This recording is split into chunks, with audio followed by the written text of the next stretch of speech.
Hello everyone, Andy Schwab here with your Northern Ag TV. Well, Montana Farm Bureau Federation was able to send several of their members and key leaders to the nation's capital to take part of the American Farm Bureau Federation's annual fly-in. Northwest County's president and ACE graduate Buddy Cheff told me they had some great meetings with key folks in the legislative offices, and all those talks were very positive. First thing, Leston met up with the American Farm Bureau office, and they gave us their rundown and updates on all of their doings. And we got the tour of their office, and we met with our congressmen and our senators. They're all very receiving. The administration, this has been phenomenal to work with and talk with. Everybody's very excited to hear about ag, hear our stories, and a lot of it they already know about, but they are excited to hear our stories. One of the positive stories is talking about how beneficial agriculture is and efficient that is as well when it comes to spraying chemicals. Something that Buddy Cheff says he believes has been misguided, and he looks to change that in that latest Make America Healthy Again initiative. I think there's just misconception on spray rates and how beneficial the sprays can be, and I think guys in the city just don't understand it, and they just think that we're just dumping it on crops.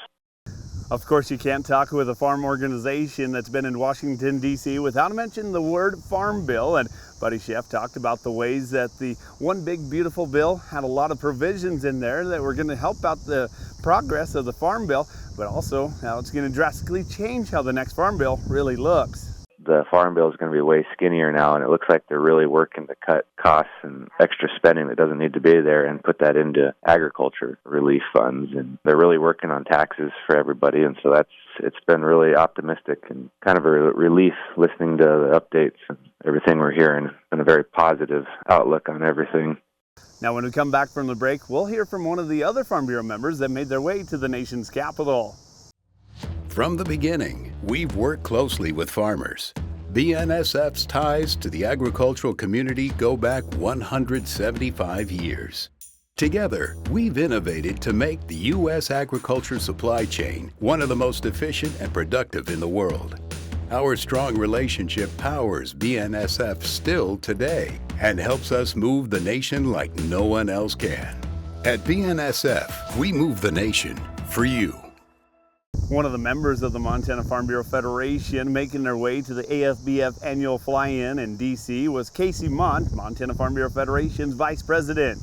He told me they had the opportunity to meet with Jason Baker, who's the public liaison of the Office of the President, and that conversation was very informative, with Baker being a farm kid himself from the Midwest. We talked a lot about regulatory reform and how we in Montana agriculture really desire this, and we're really excited to see that the administration is pushing for that. And so, we told them we're really happy for that. We talked about trade, particularly beef and wheat. We talked about labor and H-2A, the need for there to be, H-2A and more workers. And we also talked about the adverse effect wage rate. Now, in addition, they spoke with the BLM, and the agency did vow to look into the coal seam fires, along with other things. I was assured that they are looking into this, and this is something that they're going to take seriously and try to do something about. So it was really positive, and the one thing you can really tell, this is a different administration, and everybody we talked to very positive and very receptive to what we had to say. Well, that's all the time we have for today's Northern Ag TV. I'm Andy Schwab. Have a great rest of your day.